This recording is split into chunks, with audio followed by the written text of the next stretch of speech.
Voilà, on va mettre maintenant en place notre modèle en situation réelle.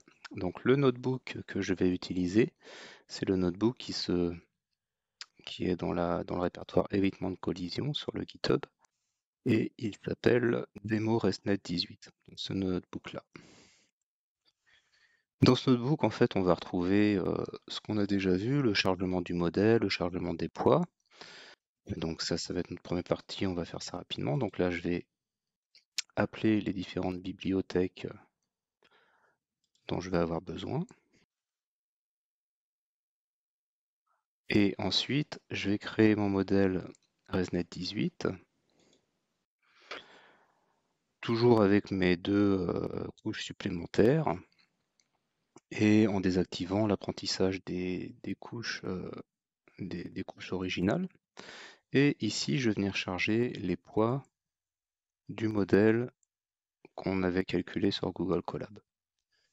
Donc tout ça, c'est des choses qu'on a déjà faites. Le modèle est en mémoire, on va pouvoir l'utiliser. Dans l'interface, je vais réutiliser ma classe personnelle de caméra. Et du coup, je vais définir la fonction qui permet d'initialiser ma caméra.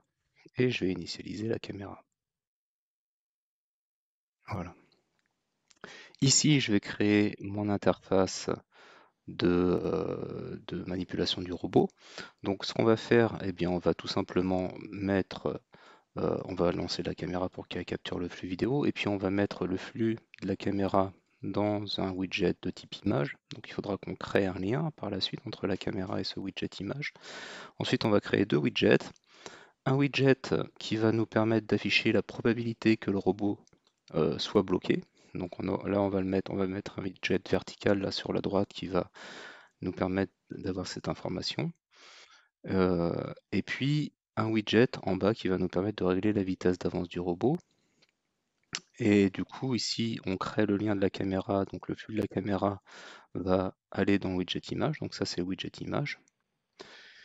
Et le flux de la caméra va dedans. Ici, on va donc avoir notre probabilité d'être bloqué ou pas, en fonction de l'image qu'on voit. Et puis ici, on va pouvoir commander la vitesse du robot. Donc bien entendu, ici, pour l'instant, le modèle n'est pas mis en place, donc l'analyse de l'image n'est pas réalisée. On aura besoin du coup de commander le robot, donc on va instancier une classe robot.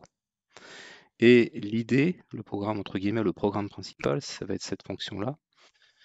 Donc l'idée, ça va être d'appeler cette fonction à chaque fois qu'on a une nouvelle image. Donc dès qu'on va avoir à chaque fois qu'on va avoir une nouvelle frame sur l'image, on va appeler la fonction. Et cette fonction, qu'est-ce qu'elle va faire? Eh bien, elle va récupérer tout d'abord la nouvelle image. Donc en fait, dans la variable x ici, je vais récupérer l'image qui sera passée à cette fonction mise à jour. Éventuellement, je pourrais faire un traitement d'image, mais on a vu que nous, dans le modèle ResNet 18, on n'a pas besoin de pré-traiter l'image. Enfin, en tout cas, ça se fait automatiquement. Et du coup, bah, à partir de l'image que je vais récupérer, je vais passer cette image dans mon modèle. Donc ici, j'ajoute une dimension, hein, comme on l'avait vu dans le notebook sur les tests du modèle. Il faut ajouter une dimension pour que ce soit compatible. En fait, on ajoute notre batch size de 1. J'appelle mon modèle et du coup, dans Y, eh bien, je récupère mes probabilités. La probabilité que je veux afficher, c'est la probabilité d'être bloqué. La probabilité d'être bloqué, c'est ma première classe. Donc du coup, dans la variable proba_bloqué, je vais venir chercher la première classe, celle-ci. Voilà, la classe 0. Pardon, c'est celle-ci, la classe 0. Et du coup, je vais convertir cette valeur-là en flottant.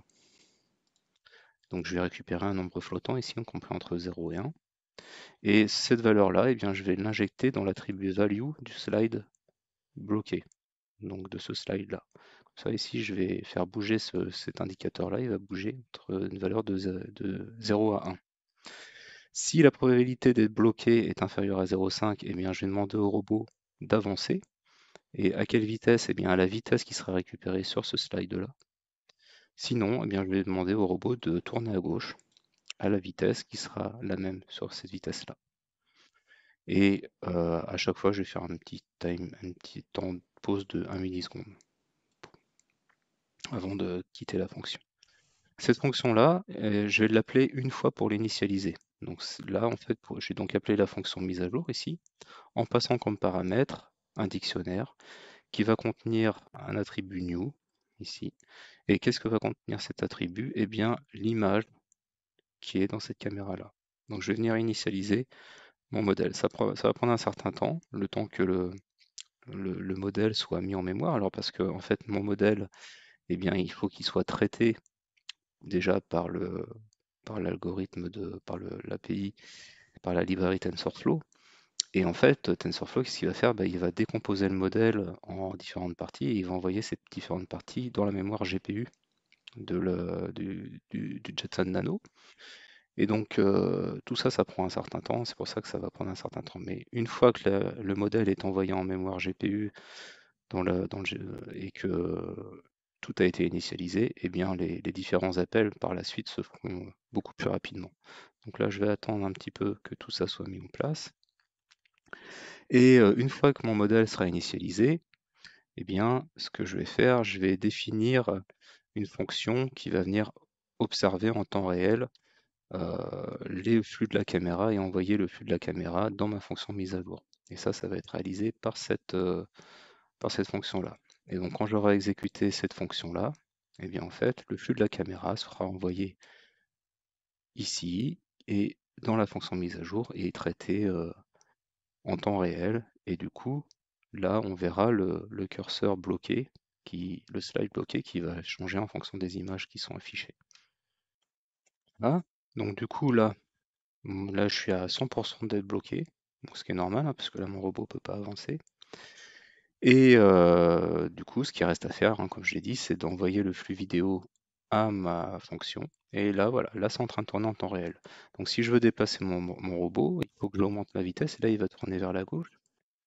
Et après, et voilà, et une fois il aura tourné assez, il va aller se déplacer dans des zones dans lesquelles il a le droit de se déplacer. Et dès qu'il rencontre, voilà, hop, dès qu'il rencontre un obstacle, il va tourner à gauche, il va se déplacer dans des zones libres.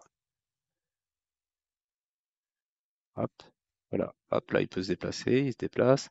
Là il va arriver sur la chaise, qu'il va considérer comme un obstacle, hop, il se déplace, etc., etc. Voilà, donc ça fonctionne assez bien. Voilà. Donc après, ce petit programme, bon, c'est un programme basique, hein, et ce qu'on pourrait faire éventuellement, c'est modifier un petit peu les réactions du robot. Tiens, il y a un chat. Alors, je ne sais pas si le chat, il va le considérer comme un obstacle ou pas. Voilà.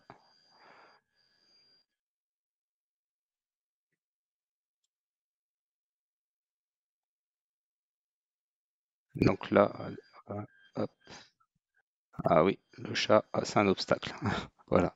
Bon, vous pouvez vous amuser avec ça. Donc voilà, après le programme principal, la gestion du robot, c'est ça. Donc là, en fait, c'est tout bête, c'est dès qu'il voit un obstacle, il tourne sur la gauche. Sinon, il va tout droit et peut-être il y aura une manière de faire des choses plus, un petit peu plus intelligentes, entre guillemets. Et du coup, voilà, si je veux arrêter, eh bien, j'exécute ça. Donc là, je casse le lien sur l'observation du flux d'image avec la fonction mise à jour. Je fais une petite pause de 100 millisecondes, histoire que le traitement de l'image, la dernière image qui était en cache, soit terminé. Puis je demande au robot de s'arrêter. Et puis pour terminer, on peut arrêter la caméra.